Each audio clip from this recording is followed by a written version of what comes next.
Let's go into the meditation. Day 5, come Holy Spirit, show me your ways. நாள் 5 பரிசுத்த ஆவியானவரே வாரும் உமது வழிகளை எனக்கு காண்பியும். The key verse for today's meditation is, in the last days, God says, I'll pour out my spirit on all people.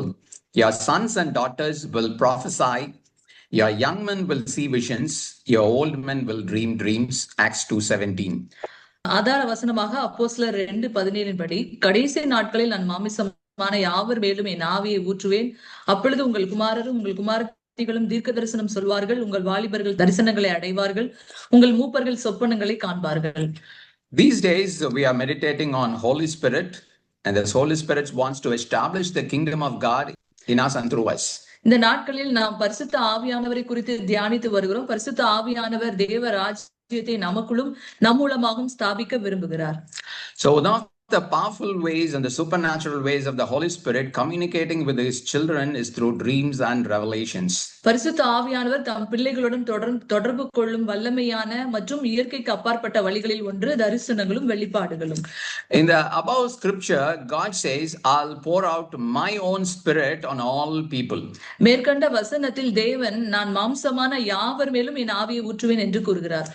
God says, you are the sons and daughters of Abraham in these last days. இந்த கடைசி நாட்களில் நீங்கள் தான் ஆபிரகாமின் குமாரரும் குமாரத்திகளும் என்று தேவன் கூறுகிறார். The very purpose that God speaks to us in visions and dreams is to share his will to us and show the works of God to others. தரிசனங்களாலும் வெளிப்பாடுகளினாலும் தேவன் நம்மோடு கூட பேசுவதற்கு முக்கிய காரணம் தேவ சித்தத்தை நமக்கு வெளிப்படுத்துவதற்கும் தேவ கிரியைகளை மற்றவர்களுக்கு காண்பிப்பதற்குமே. Meaning, God wants to powerfully encounter with the world through us in these last days. அதனுடைய உண்மையான அர்த்தம் என்னவென்றால் தேவன் இந்த கடைசி நாட்களில் நம் மூலமா இந்த உலகத்தோடு கூட வல்லமையா இடைபட விரும்புகிறார். You might have read today and understood the ways of the Holy Spirit encounter in Acts 10. பரிசுத்த ஆவியானவர் வல்லமையா இடைப்படும் விதங்களை நாம் அப்போஸ்தலர் புத்தகம் 10ஆம் அதிகாரத்திலிருந்து வாசித்து அறிந்து கொண்டிருக்கிறோம். We see that the encounter of the Holy Spirit with two kinds of people, through angelic visitation and vision. தரிசனங்கள் மூலமாகவும் தேவதூதர்கள் அனுப்பிய பரிசுத்த ஆவியானவரின் வல்லமையாய் இரண்டு வகையான ஜனங்களோடு இடைப்படுவதை அங்கே நாம் பார்க்கிறோம். First, we see how God interacted with Peter to change his mindset towards the Gentiles. முதலாவது பேதுருவுக்கு இருந்த புறஜாதியர் மீதான மனப்பான்மையை மாற்றுவதற்காக தேவன் அவருடன் எவ்வாறு இடைப்பட்டார் என்பதை நாம் காண்கிறோம். God has shown him in a vision that he should not call any man common or unclean, and prepared him to deliver the gospel to them. தேவன் சுத்தமாக்கின எந்த மனிதனையும் தீட்டுள்ளவன் என்றும் அசுத்தன் என்றும் சொல்லக்கூடாது என்பதை தேவன் ஒரு தரிசனத்தில் அவருக்கு காண்பித்து நற்செய்தியை அறிவிக்க அவரை ஆயத்தப்படுத்தினார். For us also God says the same thing. We must not consider anyone unworthy of receiving God's kingdom due to our past experience or our attitude towards them. நமக்கும் தேவன் அதையே கூறுகிறார். நமது கடந்த கால அனுபவத்தின் காரணமாகவோ அல்லது அவர்கள் மீதான நமது மனப்பான்மையின் காரணமாகவோ தேவனுடைய ராஜ்யத்தை பெறுவதற்கு யாரும் தகுதியற்றவர்கள் என்று நாம் கருதக்கூடாது. Second, we see how Holy Spirit encountered with the people through an angelic visitation who were thirsty for the saving grace of God and directed them to receive the gospel from Peter. இரண்டாவது, தேவனுடைய ரட்சிப்பின் கிருபைக்காக தாகமாய் இருந்த ஜனங்களை பரிசுத்த ஆவியானவர் ஒரு தேவ தூதனை அனுப்பி சந்தித்தது பேதுருவிலிருந்து நற்செய்தியை பெற்றுக்கொள்ளும்படி அவர்களை எப்படி வழிநடத்தினார் என்பதை நாம் காண்கிறோம். So when Cornelius obeyed to the heavenly command, Holy Spirit ordered Peter to go with the people he sent. கொர்நேலியு அந்த பரலோக கட்டளைக்கு கீழ்ப்படிந்த போது பரிசுத்த ஆவியானவர் கொர்நேலியுவை அனுப்பின ஜனங்களுடன் செல்லும்படி பேதுருவுக்கு கட்டளையிட்டார். With the people received the message of the forgiveness, the Holy Spirit fell on them. அவர்கள் பாவ மன்னிப்பின் செய்தியை பெற்றுக்கொண்டவுடன் பரிசுத்த ஆவியானவர் அவர்கள் மேல் இறங்கினார் என்பதை நாம் காண்கிறோம். We see the second example in Acts 16:9 and 10.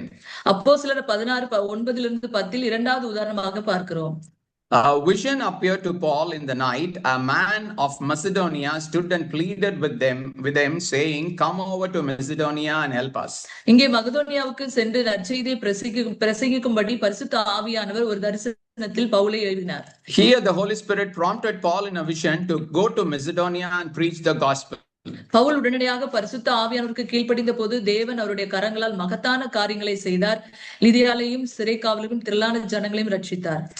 So Since when Paul obeyed that, he did the mighty things. More than the vision and visitation, here we are seeing the heart of the spirit of love is very, very important. காண்கிற தரிசனத்தையும் தூதர்களின் தரிசனத்தையும் விட அன்பின் ஆவியானவரே முக்கியமானவர். He aligns us with the will of God and makes the manifestation of the kingdom of God in us and through us. அவர் நம்மை தேவனுடைய சித்தத்தோடு இணைத்து தேவனுடைய ராஜ்யத்தை நமக்குள்ளும் நம் மூலமாகவும் ஸ்தாபித்தார். As we are believers, he aligns our attitudes with Christ Jesus to spread the gospel to the multitudes.